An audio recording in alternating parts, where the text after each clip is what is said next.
The Wall Street Journal reporting the Chinese spy balloon that passed over the U.S. earlier this year was full of American-made equipment. This coming amid the Biden administration's push to further limit China's access to U.S. technology.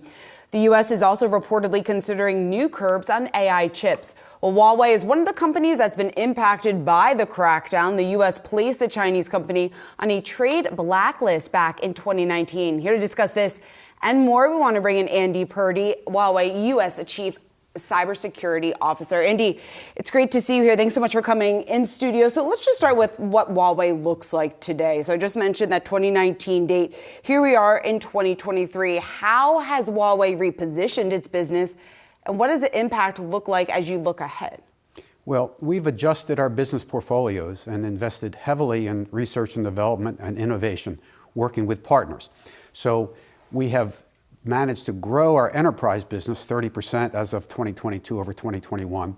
We've ended the decrease in our consumer business with the loss of our smartphone business, and we've leveled off with our carriers, so we're having steady growth consistent with our forecast.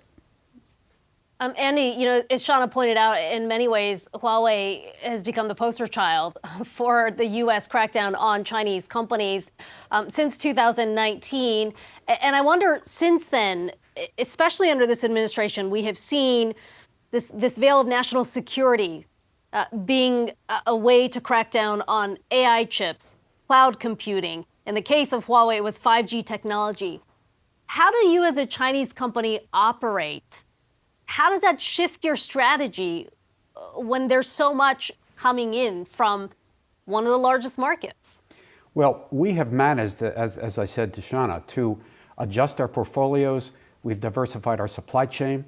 We've invested heavily in R&D, over 25% of our revenue last year. And we've partnered with thousands of companies, leveraging the connection that's grown between 5G and cloud and AI and similar technologies. So we're working to help digitize, to help move toward the fourth industrial revolution, bringing to an intelligent world. And so we've been managing to create the use cases for 5G and 5G to business. And we're hoping to share with the United States what is working around the world, because my concern as an American is to make sure that America takes advantage of these financial opportunities that are going to change our way of life.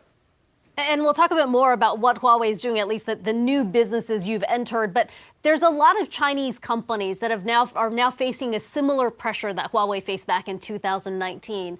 What do you tell them in terms of how to pivot the business? Because at the end of the day, if you don't have access to U.S. technology, if you don't have access to the know-how on something like chips, there's a question of how reliant can you be? How self-reliant can you be? Well, as lessons from our experience, to really understand our customers, work closely with our customers. We formed 10 joint innovation centers around the world. What the needs are and the capabilities are that can flow from this move to 5G-enabled technologies, this digitalization of industry sectors that can help move us toward not just the fourth industrial revolution, but an intelligent world, a sensing world. And have pilots in different parts in the world and create use cases in different countries that we've been able to do with 5G to business. So then working with innovation to help the carriers create their capabilities that they can bring to their customers, creating the use cases for carriers to monetize what they do. This has helped us grow our business, and this has helped us create and strengthen the ecosystem. And I think this is a good lesson for other companies.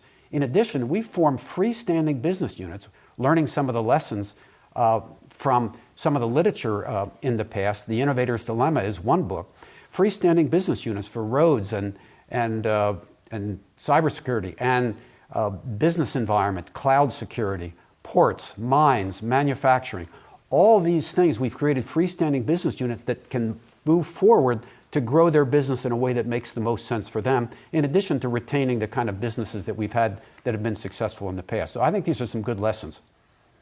What does your footprint look like in other Western markets, particularly around Europe? Because the U.S. certainly isn't the only one that has been pressuring Huawei and raising concerns about national security. Well, the issues and the pressure have been going on, as you say, for a number of years. We are working to deal with those, but it's not so much us dealing with them directly because we are part of the supply chain. So we are enabling our customers to see the benefits of our technology and the cybersecurity and privacy requirements that we meet and others meet. Frankly, we're heartened that the Biden administration has said that they want to participate more in international standards. Because when you look at some of the recent cyber attacks, you can see there's no such thing as a trusted supplier. So we need to make sure that we raise the bar with standards, with transparency, and with independent third-party monitoring of everyone, because the bad guys can hack into everyone. As we become more dependent on these technologies, it's important to raise the bar for cybersecurity and privacy for everyone. And Andy, going off that, what is going to look like here in the future? I'm curious to get your perspective, because you have a unique perspective, an American working for a Chinese company, just given the escalation in the tensions between the two companies. What do you think that relationship will likely look like in the coming months, given the fact that there has been some progress, but there's still tough tensions between the two? Well, let me say three things about the geopolitics. First, I think it's important that the governments find common ground, informed by the private sector, because there now are private talks between the private sectors in China and the U.S. with transparency and hopefully consistent with what Janet Yellen said, that we can't totally break the relationship between U.S. and China. It would be devastating for us. Second lesson from globalization is that we've got to make sure that America doesn't do things to hurt the bad guys, which in fact hurt Americans more. The cut off your nose to spite your face. And I'm talking about semiconductors, and you can see some of the comments by Micron, NVIDIA, the Semiconductor Industry Association, et cetera. And we've got to make sure that we don't let geopolitics stand in the way of what's necessary for America to compete. And so we've got to learn the lessons of these stories today. We've got to learn those lessons, but we have to make sure we train our workforce a whole lot better than is being trained in this country, so that we have an ability to compete and bring the benefits of technology to all of our people.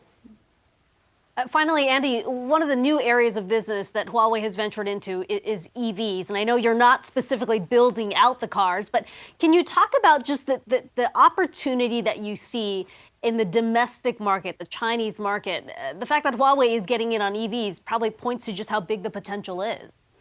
Well, the intelligent automotive solutions is a gigantic market in China around the world. And in fact, when we talk about the digitalization of industries generally, the benefits that flow from artificial intelligence, such as in smart mining, smart ports, smart agriculture, et cetera, those benefits are really important. And that's going to help increase the efficiency of businesses, and significantly it's going to reduce the carbon footprint. So we hope that America can learn some of these lessons and try to move forward in some of these areas. Andy Purdy, Huawei U.S. Chief Cybersecurity Officer. As always, good to talk to you. You're welcome.